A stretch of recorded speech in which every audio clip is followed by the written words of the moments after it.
تکبیرات تشریق کے تعلق سے کچھ باتیں سمجھیے۔ دیکھیے سب سے پہلے تکبیر تشریق میں پڑھتا ہوں، آپ سنیے۔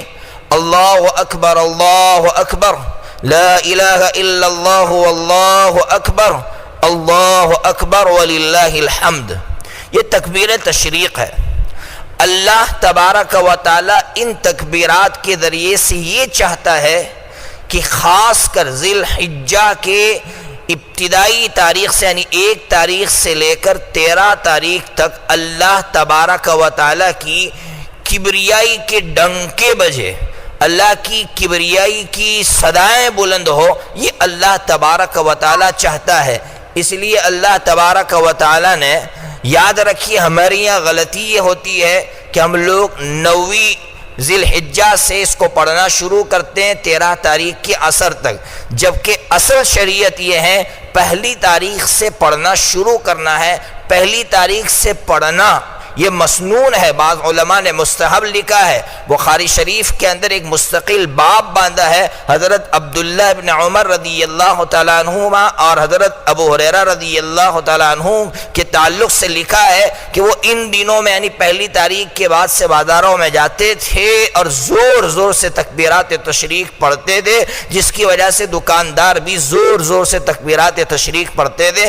فرق اتنا ہے کہ 1 تاریخ سے لے کر 9 تاریخ تک پڑھنا مستحب یا مسنون، اور 9 کی صبح سے لے کر 13 کی عصر تک پڑھنا واجب۔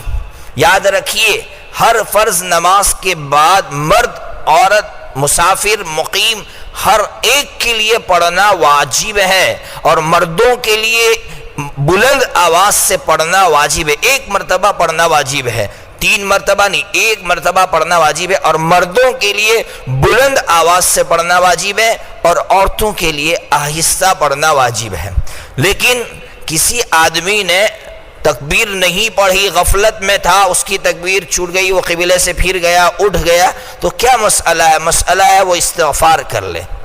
اور اگر اس کی نماز ہی چھوٹ گئی ہے، اس نے نماز ہی نہیں پڑھی ہے، تو یاد رکھیے اگر وہ ان 5 دنوں کے اندر نماز کی قضا کر لیتا ہے، جیسے 13 سے پہلے اگر ان نمازوں کی قضا کر لیتا ہے تو وہ تکبیر بھی پڑھ لے، لیکن اگر اس کے بعد قضا کرتا ہے تو پھر تکبیر گئی، اب وہ جو ہے استغفار کر لے۔ اللہ تبارک و تعالی ہمیں بھی مسائل سمجھنے کی توفیق عطا فرمائے۔ یہ جو خاص طور پر غلط فہمی ہمارے یہاں 9 تاریخ سے شروع کرتے ہیں، اس کا ازالہ کرنے کی ضرورت ہے اور ہمیں پڑھنا چاہیے۔ میں نے جب نماز کے بعد پڑھا تو بہت سے لوگ میری طرف دیکھ رہے تھے کہ یار آپ ابھی سے پڑھ رہا ہے۔ میں نے کہا بھائی ہاں پڑھنا ہے، ایسا نہیں ہے کہ 9 تاریخ ہی سے پڑھنا ہے، پڑھنا چاہیے اور ہر وقت پڑھنا چاہیے۔ ایام ہی اس لیے کہ اللہ کی تکبیر کا شور مچائے۔ اللہ تبارک و تعالی وہ جو اللہ کے نام کی جو شوکت ہے وہ اللہ تبارک و تعالی قائم فرمائے۔